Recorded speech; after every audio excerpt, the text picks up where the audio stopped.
Hi കൂട്ടുകാർ, അസ്സലാമു അലൈക്കും വറഹ്മത്തുള്ളാഹി തആല വബറകാതുഹു. 3ാം ക്ലാസ്സിൻ്റെ ദുറൂസുൽ ഇസ്ലാം 2 പാദവാർഷിക പരീക്ഷ നടന്നതിലെ ചോദ്യപേപ്പറുമായിട്ടാണ് ഞാൻ വന്നിരിക്കുന്നത്. നമുക്ക് കേരളത്തിലാണ് ഈ ചോദ്യപേപ്പർ വെച്ച് എക്സാം നടന്നത്. കർണാടകയിൽ വേറെ ചോദ്യപേപ്പറാണ്. അവിടുത്തെ ആരെങ്കിലുമൊക്കെ ഈ വീഡിയോ കാണുകയാണെങ്കിൽ അവർ കൈവശം അവിടുത്തെ ചോദ്യപേപ്പർ ഉണ്ടെങ്കിൽ ഫോട്ടോ ആയിട്ട് അയച്ചു തന്നാൽ നമുക്ക് വീഡിയോ ആയിട്ട് ചെയ്യാം. അപ്പോൾ നമുക്ക് ഈ ചോദ്യങ്ങൾ നോക്കാം. കോളത്ത് ശരി അടയാളപ്പെടുത്താനാണ്. 4 വയസ്സുവരെ നബി സല്ലല്ലാഹു അലൈഹി വസല്ലമയെ വളർത്തിയത് ആരായിരുന്നു? ഹലീമ ബീവി റളിയല്ലാഹു അൻഹ. ഹലീമ ബീവി റളിയല്ലാഹു അൻഹയാണ് വളർത്തിയത്. അടുത്തത്, ഉമ്മ വഫാത്താകുമ്പോൾ നബി സല്ലല്ലാഹു അലൈഹി വസല്ലമയുടെ വയസ്സ് 6 വയസ്സ്. കുടുംബ ബന്ധം പുലർത്തിയാൽ വർദ്ധിക്കും. എന്താണ്? ആയുസ് വർദ്ധിക്കും. ലോക അവസാനത്തെക്കുറിച്ച് പറയുന്ന ഖുർആനിലെ ഒരു സൂറത്താണ് സൂറത്തുൽ ജൽസാല. പിന്നെ മനുഷ്യനെ കൂടുതൽ നരകത്തിലാക്കുന്നത് ചീത്ത സംസാരമാണ്. നബിമാർക്ക് വാജിബായ സിഫത്താണ് അൽ അമാനത്ത്. ഇതിൻ്റെ അർത്ഥം അമാനത്ത് എന്ന് പറഞ്ഞാൽ വിശ്വസ്തത. അടുത്തത്, മത്സ്യങ്ങൾ എന്നതിൻ്റെ അറബി പദം. മത്സ്യങ്ങൾ എന്നതിൻ്റെത് ഹീത്താൻ എന്നാണ്. അടുത്തത് എന്താണ്? യാ അബത്തിഫ് അലു മാ തുമറു. ഇത് പറഞ്ഞതാര്? ഇസ്മായിൽ അലൈഹിസ്സലാം ഇബ്രാഹിം നബിയോട് പറഞ്ഞതാണ് യാ അബത്തിഫ് അലു മാ തുമറു എന്ന്. അടുത്തത്, നബി സല്ലല്ലാഹു അലൈഹി വസല്ലമയുടെ പിതാവ് അബ്ദുള്ള എന്നവർ വഫാത്തായി. എവിടെ വെച്ചിട്ടാണ് വഫാത്തായത്? മദീനയിൽ വെച്ചാണ് വഫാത്തായത്. അവൻ ഡോക്ടറാണ് എന്നാണ് അർത്ഥം. അതിൻ്റെ അറബി ഹുവ തൊബീബുൻ. അടുത്തത്, ചേരുംപടി ചേർക്കാനാണ്. എന്താണ്? നരകത്തിൽ കടക്കാൻ കാരണമാകും. എന്താണ് നരകത്തിൽ കടക്കാൻ കാരണം? അഴീബത്താണ് നരകത്തിൽ കടക്കാൻ കാരണം. ഇനി നബി സല്ലല്ലാഹു അലൈഹി വസല്ലം ജനിച്ചപ്പോൾ വറ്റിയ തടാകം. ഏത് തടാകമായിരുന്നു? സാവാ തടാകമാണ് വറ്റിയത്. അപ്പം അതിൻ്റെ എഴുതാം. പിന്നെ അനന്തരാവകാശികൾ എന്നാണ് അർത്ഥം. എന്തിൻ്റെതാണ്? വറസ. അപ്പോൾ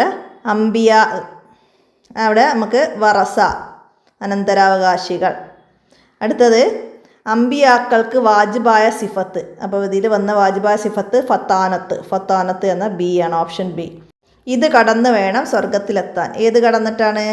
സിറാത്ത് കടന്നിട്ട് വേണം സ്വർഗത്തിലെത്താൻ. അപ്പോൾ അതിൻ്റെ സി എഴുതാം. ഇനി പൂരിപ്പിക്കാനാണ്. നബി സല്ലല്ലാഹു അലൈഹി വസല്ലമ റബീഉൽ അവ്വൽ 12-നാണ് ജനിച്ചത്. അപ്പോൾ അവിടെ റബീഉൽ അവ്വൽ എന്ന് എഴുതണം. അവസാനത്തെ റസൂൽ ആരാണ്? മുഹമ്മദ് നബി സല്ലല്ലാഹു അലൈഹി വസല്ലമ. നാവ് കൊണ്ട് ഡാഷ് മാത്രമേ പറയാവൂ, നല്ലത് മാത്രമേ പറയാവൂ. നബി സല്ലല്ലാഹു അലൈഹി വസല്ലമ ഹലീമ ബീവിയുടെ വീട്ടിലെത്തിയപ്പോൾ അവിടെ കസ്തൂരിയുടെ പരിമളം പരന്നു. കസ്തൂരി. ഇനി സ്വർണ്ണ നാണയത്തിന് അറബിയിൽ എന്താണ് പറയുക? സ്വർണ്ണ നാണയത്തിന് അറബിയിൽ ദീനാർ എന്നാണ് പറയുക, ദീനാർ. അടുത്തത്, ഇനി ഒറ്റവാക്കിൽ ഉത്തരം എഴുതാനാണ്. ഇസ്രാഫീൽ അലൈഹിസ്സലാം സൂറിൽ ഊതിയാൽ കിടുകിടാ വിറക്കും. എന്ത്? ഭൂമി കിടുകിടാ വിറയ്ക്കും. അപ്പോൾ അവിടെ ഭൂമി എഴുതാം.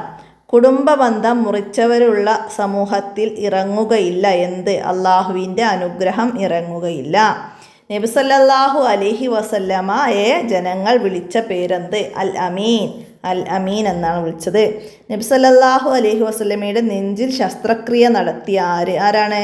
മലക്കുകൾ. ഫുർസത്തുൻ സഈദ അർത്ഥമെന്ത്? നല്ല അവസരം. ഫുർസത്തുൻ സഈദ എന്ന് പറഞ്ഞാൽ നല്ല അവസരം. ഇനി ഒറ്റ വാചകത്തിൽ ഉത്തരം എഴുതാനാണ്.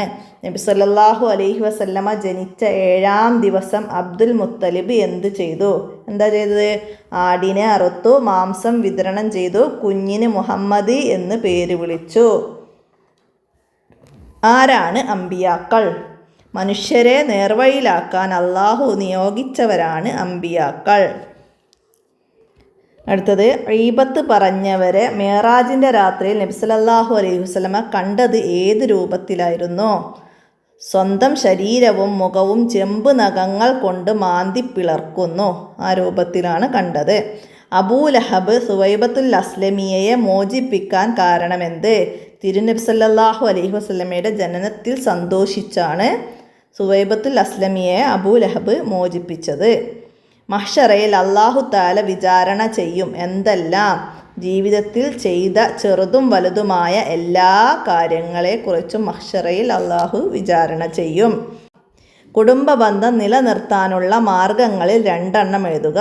കുടുംബക്കാരെ സന്ദർശിക്കുക, സഹായ സഹകരണങ്ങൾ ചെയ്യുക, അവർക്ക് സന്ദേശമയക്കുക. നമ്മൾ കുറച്ച് കാര്യങ്ങൾ പഠിച്ചിട്ടുണ്ടല്ലേ, അതിന് 2 എഴുതുക. ഇനി അബൂജഹലിൻ്റെ ഒട്ടകം മുന്നോട്ട് നടക്കാൻ തയ്യാറായില്ല, കാരണമെന്ത്? നബി സല്ലല്ലാഹു അലൈഹി വസല്ലമ ഒട്ടകപ്പുറത്ത് തൻ്റെ പിന്നിൽ കയറ്റിയതിനാൽ. അതാണ് അബൂജഹലിൻ്റെ ഒട്ടകം മുന്നോട്ട് നടക്കാതിരുന്നത്. മലക്കുകൾ ചിറകുകൾ വിരിച്ചു കൊടുക്കും, ആർക്ക്? വിദ്യാർത്ഥികൾക്ക്. അപ്പോൾ ഇത്രയാണ് ഈ ചോദ്യപേപ്പറിൽ വന്നത്. അപ്പോൾ എല്ലാവരും മനസ്സിലാക്കുക. ഇനി അടുത്ത പാർട്ടാണ് എക്സാം. അപ്പോൾ ആ ഭാഗം നന്നായിട്ട് മനസ്സിലാക്കി പഠിക്കുക, ഉപകാരപ്പെടുത്തുക. കൂട്ടുകാർക്കൊക്കെ വീഡിയോ ഷെയർ ചെയ്ത് കൊടുക്കുക. ഇന്നത്തെ വീഡിയോ ഇവിടെ അവസാനിപ്പിക്കുക. അസ്സലാമു അലൈക്കും വറഹ്മത്തുള്ളാഹി വബറകാതുഹു.